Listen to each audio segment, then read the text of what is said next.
Namaste, everyone. Welcome to the Jewish Family and Children's Service program on mindfulness. I am your moderator for tonight, Sheri Resnik. And pre-COVID, I am a creative director for event planning. But also my side hustle is teaching meditation, which I've been doing now for 6 years. So I'm really excited to share with you some information on a practice that is something that was life-changing for me, and I think quite beautiful for everyone surrounding me. I may talk about them. I am the founder of Meditate and Radiate, and a former Jewish Family and Children's Service board member, of which I'm very, very proud distinction. So I'd like to introduce you to our mindfulness guru and expert tonight, Lillian Rozin. Lillian is the Jewish Family and Children's Service Mobile Therapist and yoga and meditation teacher. And also with us tonight is Deborah Bornstein. Did I pronounce that right, Deborah? Yeah. Okay, cool. She is the director for JFCS of Donor and Event Operations. So Lillian, I'd like you to take it away, but if you could do me a favor and just spend like a minute telling us, what's a mobile therapist? Well, right now I'm more of an immobile therapist, but in a better times, we are psychotherapists who visit, in my case, older adults in their homes or residences. So for people who can't get to an office, it's a really wonderful service.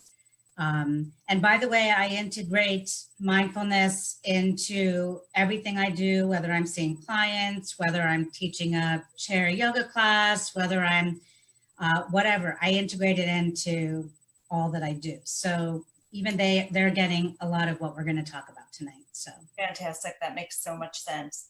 So you and I talked a little bit before this, and we agreed that it might be nice to start with you leading us through like a tiny example of a mindfulness exercise. Yes, so let's do something really simple. And I'm just going to ask wherever you are, I'm imagining most of you are sitting. So I'm going to ask you just to sit so that your spine is long, and maybe see this space here between the arms and the torso. Just make a little space here so that you can actually feel the lungs coming out. And I'm just going to actually play this bell. And you can either close your eyes or not. If you feel comfortable, close your eyes. Just going to ring the bell. When you no longer hear the bell, you could raise your eyes, open your eyes, or raise your hand. I can't see you, so I'll have to take your word for it, okay? So you're just going to listen to the tone.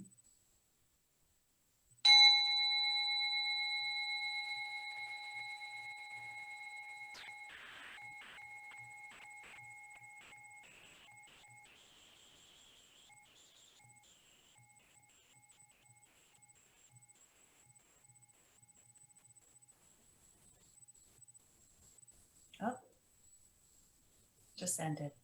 Right, let's just do one more. Again, listen.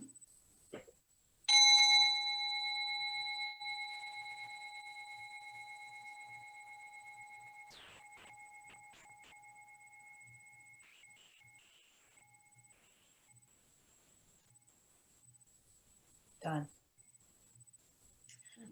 I really love that exercise because it's such a great example of how when you're paying attention, like really paying attention to, for instance, the chime and the vibration of that bell, it's hard to think about anything else. Exactly. Exactly. Yeah. Yes. Really fabulous. Okay, so let's get this show on the road. Why don't you start with telling us like what the heck mindfulness really is? Okay. And because I know there's a lot of misconceptions about what mindfulness is, and maybe you can even start with like what it's not. So that's a good idea. So I think a lot of people think that mindfulness means you have to sit on a cushion for an hour and chant, which is a wonderful practice, but it's just not, that's not all it is. In fact, there's so many, I hope that after the end of our discussion today, that you will see that there are so many doors in. There are so many different mindfulness practices, and everyone is different.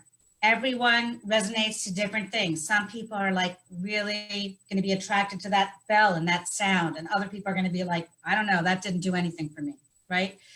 So you don't have to sit on a cushion ever. You may find that your way of practicing mindfulness is going to be going for a really mindful walk or practicing loving kindness meditation.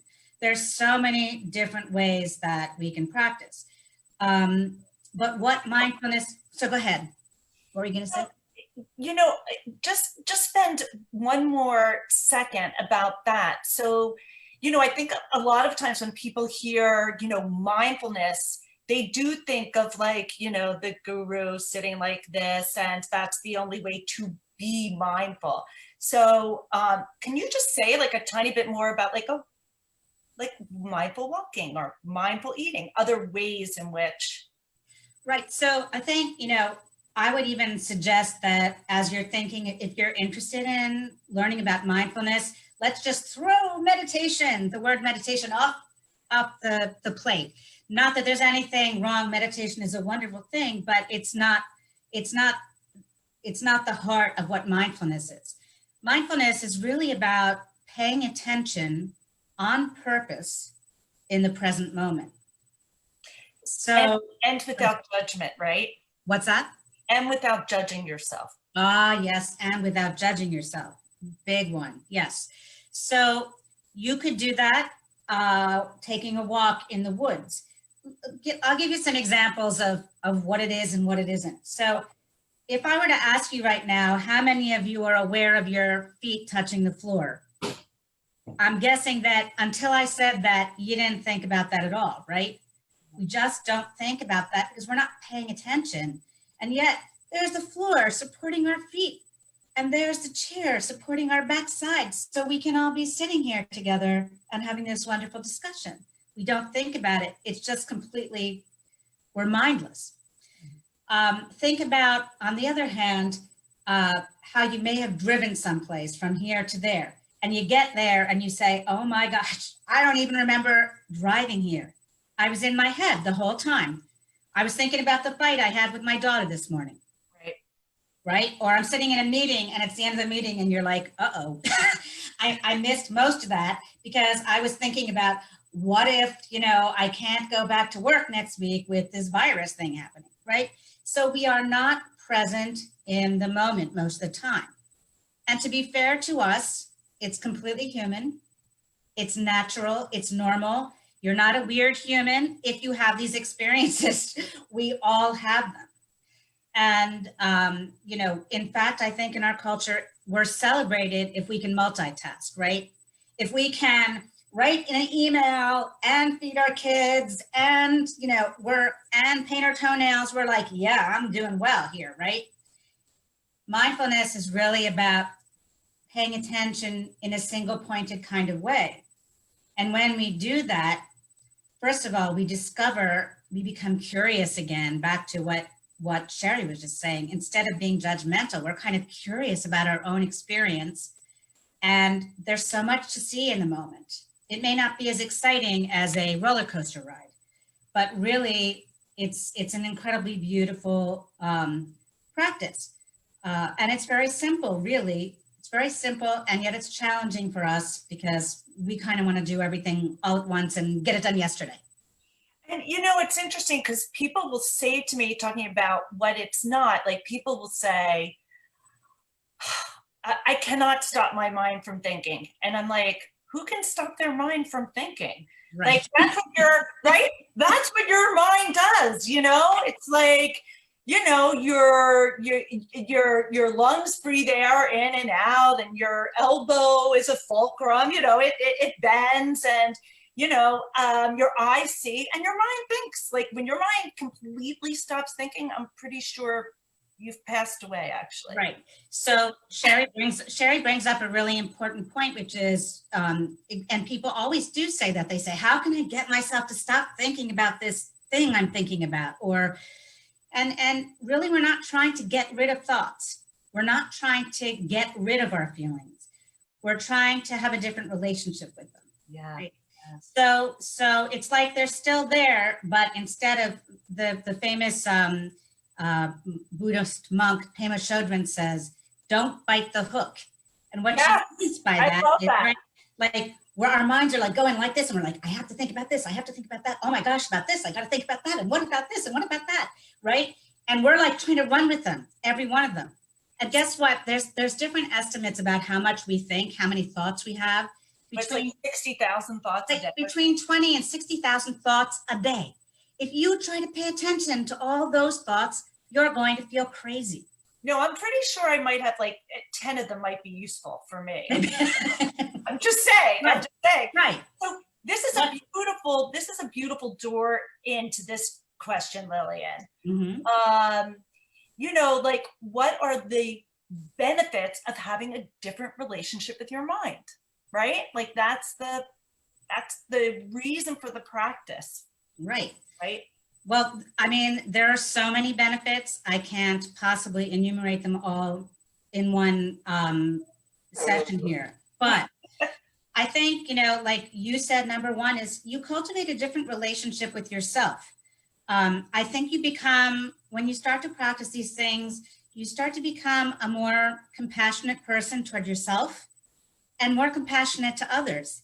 You start, instead of, wanting to kill the person in front of you in the grocery store who's taking forever or can't find whatever, right? And you want to like go like this. It's kind of like, all right, well, they're having a rough day. And you pretty quickly key into not jumping into that reactive mode.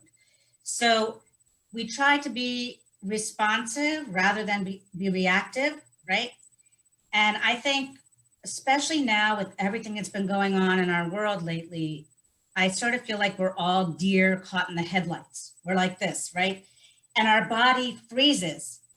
When you freeze, you're not breathing, you're not flowing, you're not in a state of flow. You can't think logically, because you're just like this, right?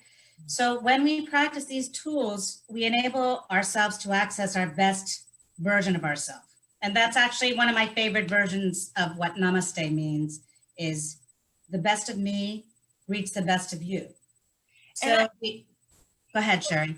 I'd like you to say a little bit more, because when I talk to people about the part that you said, which I think is the most beautiful part of having and practicing meditation, is being less reactive and more responsive. Because I used to say to my kids, if you try being less reactive and more responsive, it's magic. It's like magic. It changes everything. It changes the energy in the room. It changes your relationships with people at work or with your loved ones. I mean, right? Absolutely. Absolutely. And I don't think people realize that we have that ability to do that. It's really, you have to be willing to kind of be with yourself a little bit and get quiet with yourself in a certain kind of way. But there's so much to learn, and it's like a rabbit hole. Once you kind of go down it, then you're like, "Ooh, I want to find out this. Ooh, I want to learn this. And, oh, wow, look at this. And look what I've been able to let go of." So I think, of course, there's all these benefits. It soothes the nervous system. It triggers the parasympathetic nervous system, which is the good one, where we can relax, right? But it has wonderful benefits for the body, because as you work with the body, which is our greatest tool, you start to not just think of yourself as this person who's got too much here and too much here, and all the ways that we judge ourselves, superficially, right?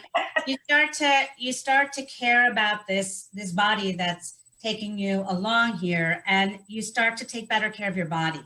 Yeah, and you know what? I want to talk to you about that. I'd love for you to talk just a tiny bit more about your relationship with your own body. Because, you know, I mean, I was very fascinated. By the way, all this is really backed up with science, which I don't think a lot of people know. They're like, yeah, the Buddha said it thousands of years ago. And but we have more and more scientific evidence. And what I think is really interesting is that before something happens, you feel the sensation before you have the thought.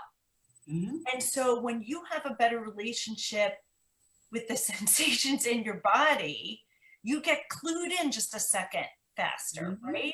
Absolutely. Like, oh, I'm feeling this. This must mean I need to take a deep breath. So if you can talk a little bit more of sensation and breath work and how that helps with your, you know, control your sympathetic nervous system. Well, first of all, I can pretty much predict that anytime you're stuck in your head, you know, like going around and around or something like that, that you're not breathing. Obviously, if you weren't breathing at all, you'd be dead. But I mean, you're holding your breath. We hold our breath almost all the time. And as I said before, if you're holding your breath and you're in that frozen space, there isn't room for free thinking, for the thoughts to flow, for the energy to flow, however you like to think about it. So when we take the time, first of all, to one pointedly focus on a breathing exercise, say I use one from yoga practice a lot called 1-2 breath. And you're inhaling for a couple breaths and then you're exhaling for a longer amount. I love that. And that actually slows your heart rate down slightly, right? And then the focusing on the counting takes your mind away from whatever you're worrying about. Now, it's going to come back, but maybe it's just a little bit softer. You know, what's interesting is, which was one of the motivations for me to even get involved in meditation, is I was going through a difficult time, and I was driving home from a meeting from work, and I was having a terrible panic attack. And I called my husband on the phone, and I was like, oh my God, I'm sure everybody in the room knew I was like freaking out, you know, as if people can read your mind. And he was like, are you breathing? I'm pretty sure. Oh, yes, I'm breathing. And he's like, I'm pretty sure you're not breathing. He's like, could you pull over to the side of the road for a second? I'm going to lead you. And he's not a meditation teacher, but he's like, I'm going to lead you through some deep breathing. And I just want to tell you, as soon as he was done, it was like, wow, like, oh my God, he really reeled me in. And then I reeled myself in, which was like, wow, that's pretty powerful. Yeah, it's a great thing to be able to, you know, working with clients, for instance, it's wonderful to understand why you're depressed or why you're anxious, but then what do you do with it when you have it, right? If you say, get away, I hate you, stop being anxious, stop being depressed, that tends to have the opposite effect, which is to make it bigger, actually, fighting it. And there's a wonderful video I put on. When people go, just calm down. Right. That only makes you be like, what? Exactly. There's a really lovely video animation that I put on our resource list that I think is beautiful to demonstrate this, that if you kind of fight those feelings, then all that happens is they grow. On the other hand, if you can kind of nurture that compassionate, calm self, that's also there. We just have to remember to nurture it, to feed it.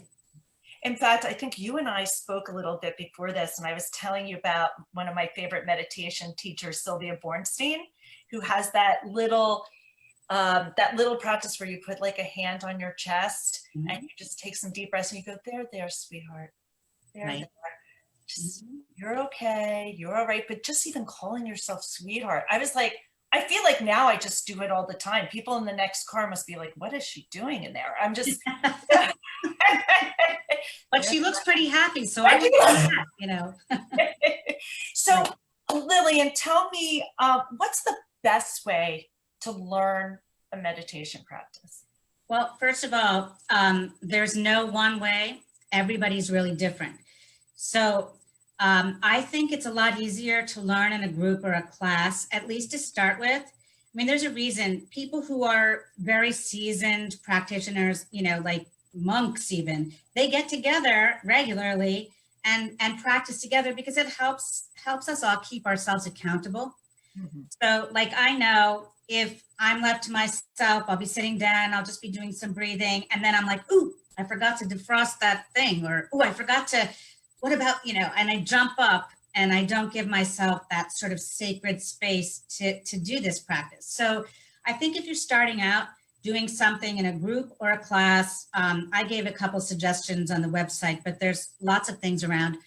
If not, guided meditations are really helpful. And you can find those all over on YouTube, all sorts of places, where somebody's actually walking you through, say, a body scan, which is where you're using the body to really let go a little bit at a time, which is a tremendously relaxing experience for most people, not everybody. I love those. And it's great to help you go to sleep, Yeah. for instance. It's a But great. so I think, it is helpful to be around other people and to have a teacher, because I'll tell you what mostly happens is when people practice on their own or they go to something once, they go home and they say, well, now I'm anxious again, so that didn't work. Never mind, I'll try, jet skiing instead. And I think that if you're working with a teacher and in a group, you're going to realize that everybody else thinks they're a really bad meditator too. Yeah, you know what? You just reminded me because I kind of skipped a question, but you covered it anyway. But I have to say, like, people say to me, "Oh, I've tried meditation a million times. My mind can never be quiet, or I can't do it, or I felt very relaxed during the guided meditation when I was away, but then I went home and gone." Right. So, like, where do you like? What do you think is the best way to help yourself form that habit? Or right. because you really have, it's like exercise for your mind. So It is. So Sharon Salzberg, who's kind of the guru of loving kindness meditation in our country, talks about cultivating the muscle of compassion. So if you wanted to become a great baseball player, or if you wanted to learn how to play the piano, you'd get a teacher probably, and then you'd practice. So the thing is, and I don't know about you, Sheri, but I feel like 5 minutes a day is way better than one time every 3 weeks for 45 minutes. Because we now know, back to the science, we now know that we can rewire our minds and our bodies. We can. But we've had all these years, for me, 29. me too. Hey, 29 years of unconsciously practicing all the habits we've learned. And so now we want to shake those up a little bit. We need to practice new things. So for instance, I think like starting your morning with some kind of very simple exercise. There's so many of them, but like if I find myself really feeling negative about something or anxious, I'll just sit and do a gratitude meditation. I'll just sit there with my breath, and either I'll breathe in gratitude and exhale the other stuff, or I'll actually enumerate all the things for which I'm grateful. And guess what? Does it make my day perfect? No way. But what it does is throughout the day, when all the stuff starts happening, I'm less inclined to react to it. There's part of my neurons and all my stuff that's remembering that I'm grateful. And it helps me be less reactive and more responsive in those moments when all the usual stuff that happens. Right. Stuff is going to happen. And let's face it, we are in a time now where we learned more clearly than ever that there is no certainty. We have to become comfortable with uncertainty. Yeah, that is really hard for us because we like to know. Right? Human beings really love uncertainty. We just thrive on uncertainty. Yes. It's just so funny. I mean, it's really like, I can't think of another time on the planet that times have been, quite this uncertain. Like you just don't know what's going to happen next week. So what a great time to have a practice that really kind of helps ground you. And I love your idea with starting your day with some breath work and meditating on what you are grateful for, because it's an example. Because we let's face it, our minds are not full of, oh, you're awesome. What a great job you did today. Everything's going to be wonderful. Can't wait for this to happen. It's all, oh my gosh, what if this happens? Oh, I should have done that better. I forgot to do this. It's all that. And so we're learning ways of kind of counteracting with that, which is most of what, if we allow our mind just to have its way, it's going to hijack us out of the present moment and out of some really, like, you know, amazing opportunities. You know, we're just being in the head all the time. And most of the time it's just worry, it's just stuff, but we kind of give it a lot more attention than we could. And I do say, like, with my practice, that I've gotten to know my mind to a point where, you know, never 100%, but I can watch it like an observer. So I can say, well, that's ridiculous. You know, I can actually catch myself and be like, okay, let's reel that back. Yeah. I remember I one time saw this little sign that says, you know, I'm going to curse. Can I curse for a second, Steph? It's a little sign that just says, you know, your mind is an asshole and a liar. And it's really true, you know? So I love it, you know, that ability to be like, just don't believe everything you think. The mind thinks. Yeah. Right. So can you do me a favor, like, talking about this, I want you to fit in a tiny practice where you give everybody an example of like what, you know, a few minutes of like a breath meditation might be. Sure, that sounds great. Right? So we'll just do a short one. And again, if you started slouching like I have, just take a moment to lengthen the back of the neck here and sit up a little bit. And again, take your hands away from, we keep our hands really close in, and this is where our lungs are. They need to breathe. So if you like, everything is a suggestion. You could take a hand to the heart and one to the belly. And just start by noticing the breath under your hands.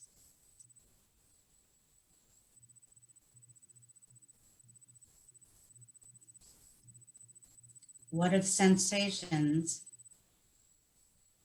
in the belly and in the chest?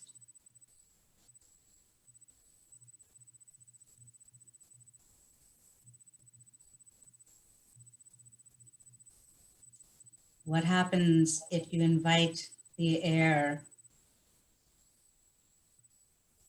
into the lower back too?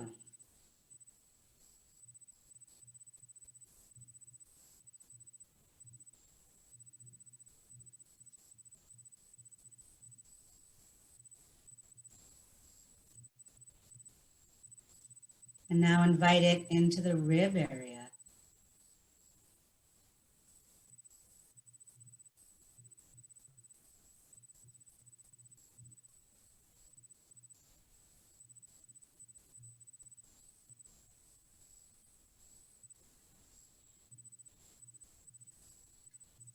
Now invite it into your chest.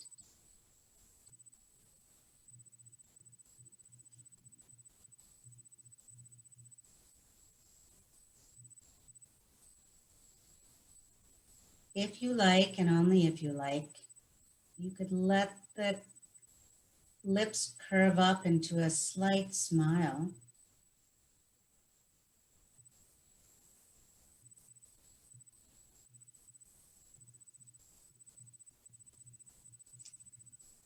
And as you're breathing in, you could just say, whisper to yourself, breathing in.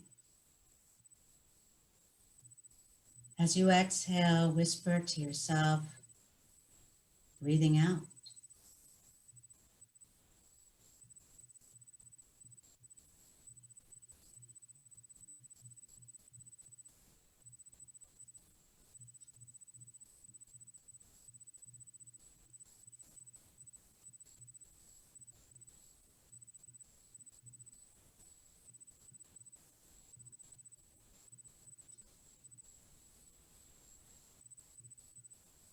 Noticing all the sensations in the belly and the chest.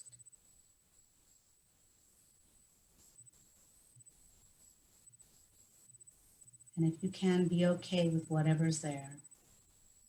It's all good.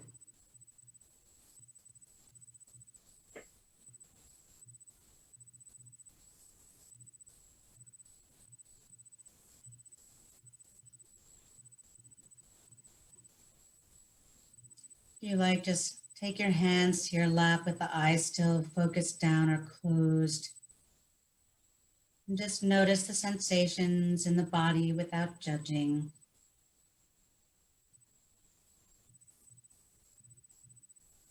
Notice the qualities of the mind without judging.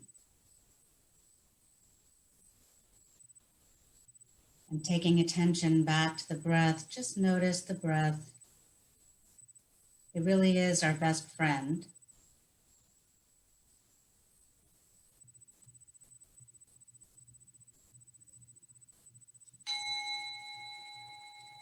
And just softly open your eyes. Come back in the room.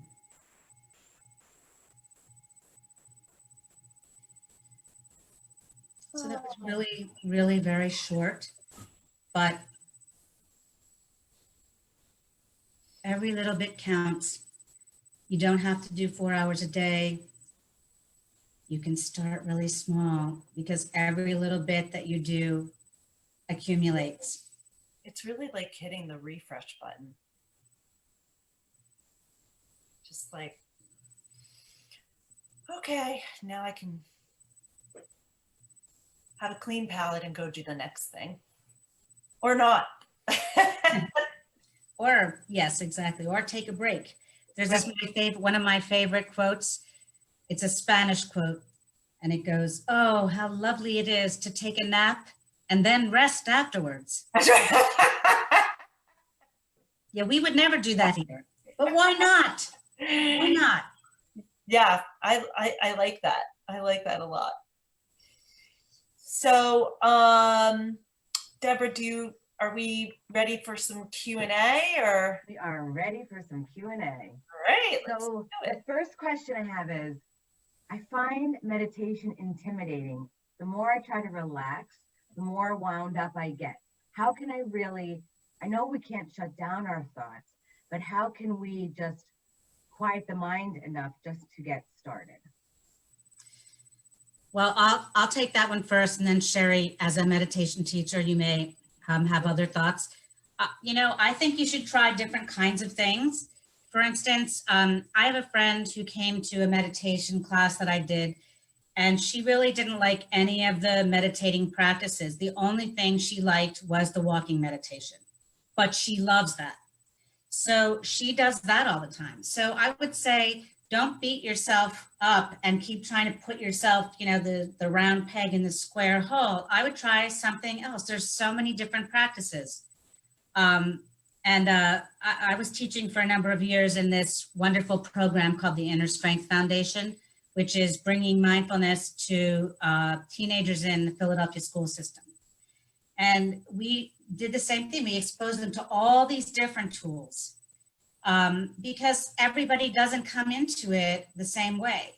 So I would experiment with different ways of doing things and maybe let go of doing it like meditation, try a different approach or a different teacher, and see if you can come at it from a different angle, because when we try to force ourselves into it, that doesn't go well. I agree with you. Sheri?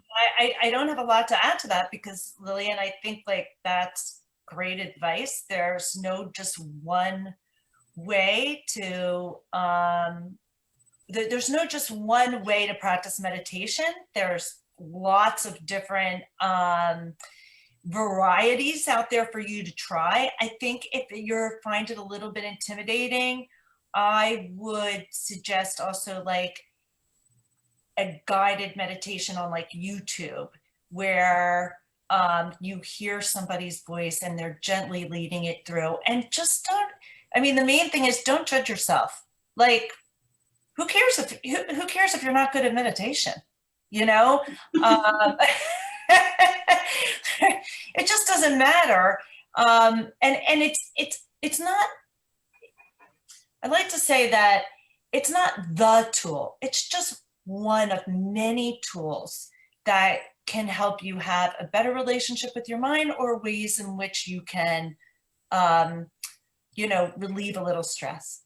And I'll just add to that. I teach a lot of yoga, mostly to older adults. So it's either chair or mixed chair and mat yoga.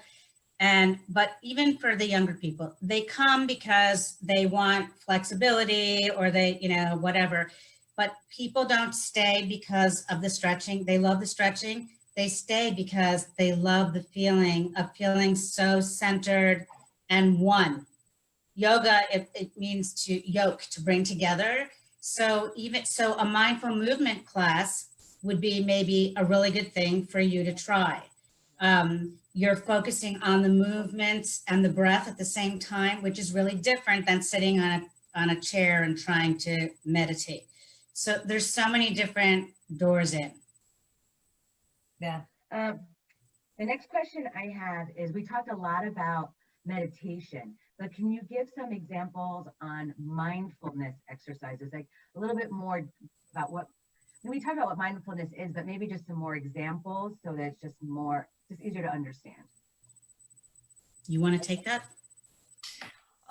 Sure. So, Lillian talked about a walking meditation. So let me, actually, that's a really nice door into like other mindfulness exercises. So, because, unless you have a handicap, it's very accessible. And maybe you set a timer for like 5 minutes. This is kind of nice. I like, when I would do it with my students, I have them take off their shoes. We go in the backyard, and for 5 minutes, you're just breathing and walking slowly. And what you're doing is you're just noticing the sensation of your feet on the floor, the sensation of the grass on your toes, the sounds of the birds, the breeze, the wind. It's all kind of like these very primordial sounds, and or maybe just even pay attention to the beating of your heart as you walk. And that's all. And it's really just a way of kind of getting to know yourself. And the most important thing is, if your mind starts to wander, a great teacher, Tara Brach, always likes to say, who's a meditation teacher of mine, as soon as your brain starts thinking, just go, oh, that's thinking. Yeah. And then go back to noticing everything else. And it's like, you'll fail and you'll start, I don't even like to use the word fail. You'll start thinking, you'll go, oh, thinking. And then you'll notice some more stuff, and then you'll be thinking, and then you'll be, oh, thinking. That's all. That's all. No, don't worry about doing it right. You're not getting a grade. You're just trying to have a better relationship with yourself. Another great exercise, and we did this with the kids, we would bring like strawberries and chocolate kisses, right? And so we would have them, and you can do this yourself, we would have them hold it in their hands and think about the fact that they're an alien from outer space, and they've never seen this before. How do they figure out what it is? So they start out, they of course just smell it. And I say, well, what does it feel like? How does it sound? Is it a toy? Is it a tool?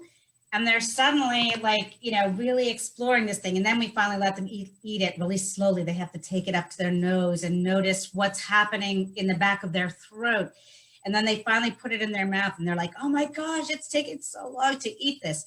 But what happens is, of course, for most people, you notice so much nuance in something that usually just, like, I know if I get Hershey Kisses, I got 5 of them and I'm like stuffing them in my mouth, right?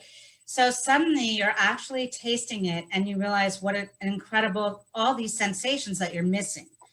And if you go to certain retreat centers, they often have you do silent meals.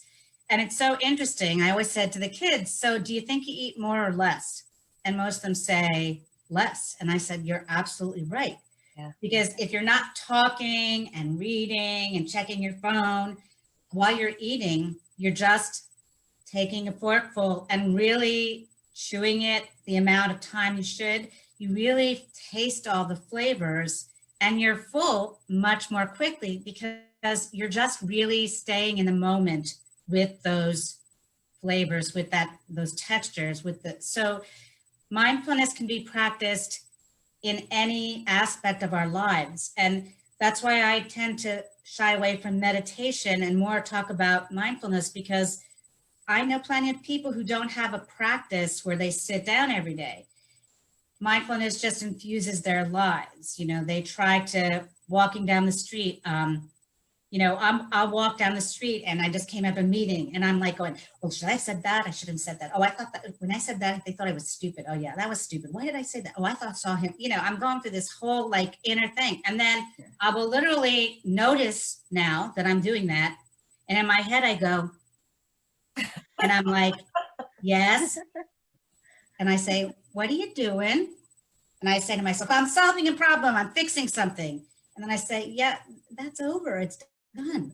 Why don't you just walk? And so I notice how my feet feel on the ground, and I look up and I see the beautiful tree and how the light's coming through, and I smell the exhaust. Whether the smells are good or bad, I'm being in the moment, which is really all that's happening then. And yet I'm totally up in my head. Right. So the practices help you become more mindful throughout your life, whether you're in a fight with someone or whether you're, walking down the street.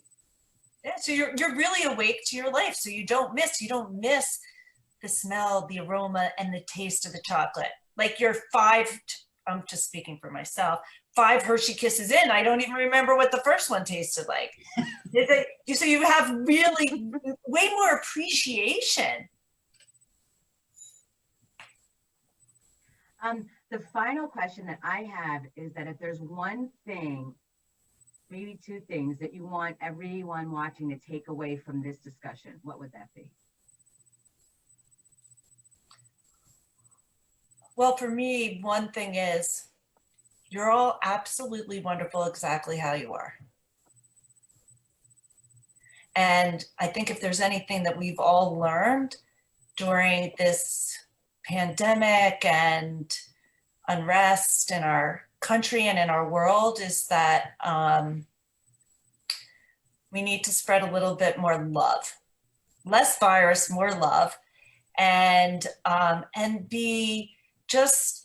spend a little bit more time like getting to know yourself and appreciating the beautiful person that you are. And then it'll be easier for you to appreciate and extend those wishes, because we all wish for ourselves less suffering and we want to wish for others less suffering. So that I think is a nice motivation to begin this kind of practice. And I will just say that whenever I've been to trainings, classes, groups, the ones that I'm in or I'm running them, whatever, that it's my observation, or even yoga classes, by the way. I had one of the ladies, older ladies in my class a couple weeks ago said to me, she said, you know what? Yoga really does build community. And I said, you're right, it does. Because what happens is we all come together and we share this experience, and it softens all of our hearts, because we're all like, I always like to say it's my favorite thing to do, because when people come in, they're kind of like this. And when they leave, they just look, they look like this. True. And it's so rewarding to see that. But the thing is that then everybody's in that place and everybody looks around at each other and they're smiling at each other because they feel better. And it makes us all feel better about being human and in this together. Yeah. So finding a mindful yoga class, a group, something, just start with something. And as Sheri said, don't judge yourself, start and see. And there's so much available for free on YouTube. There's a ton of things. We put together a small list, but there's so much available. And with the pandemic, there's even more available for free. So try something. And if it doesn't work for you, try something else. Yeah. There's a quote from a teacher I once had who said, you don't become a meditator to become a better meditator. You try meditation to just become a better you. And So don't let it be a stressful endeavor. And the last thing is have a sense of humor. I think, for me, like the places where I've been able to grow the most are in groups or classes where someone, because there are a lot of traditions that are very severe and you have to sit up just like this and you have to, and they have the thing that goes, and you're like, it scares you out of things, which if it works for you is great. But, find some place because it does build community and you got to laugh at yourself too, I think. Very important, very important. Great. Yeah. So I'm just going to take one moment. We do have some mindfulness resources available on our website that we even added some more stuff today, thanks to Lillian. So I'm just going to share that link real quick. To reach out to JFCS, there's our number, 866-532-7669. And that is the link to our COVID Response Center. And that's the specific link to our mindfulness page. So come visit. We have a list of apps, we have articles, we have some of the videos that Lillian referred to today. So it's a great resource. That's fantastic. I think Jewish Family and Children's Service, you guys just are an invaluable resource for the community. Thank you so much for everything that you guys do. I am very grateful every day for your existence. Thanks. And that's all I have. So thank you both so much for being a part of this incredible discussion. Oh, good. Well, thank you all so much. Just start somewhere.